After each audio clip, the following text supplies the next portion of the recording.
Calon Presiden nomor urut 3 Ganjar Pranowo bersilaturahmi dengan pengurus BPS Gereja Toraja di Rantepao, Toraja Utara, Sulawesi Selatan.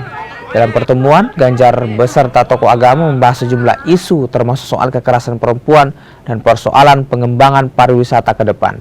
Ganjar pun sempat memberikan komentar terkait penunjukan ketua atau PLT Ketua KPK usai Ketua KPK Firly Bahuri terjerat kasus korupsi. Menduga kalau sambutannya bisa seperti ini, dan saya terima kasih pada semua agama, tokoh masyarakat, partai-partai yang hadir. Dan ada satu cerita menarik di sini. Ibu-ibu bertanya kepada saya tentang bagaimana nasib perempuan kaitan dengan kekerasan dalam rumah tangga. Ada juga bapak-bapak yang menyampaikan kepada saya bagaimana di Toraja pariwisata bisa berkembang.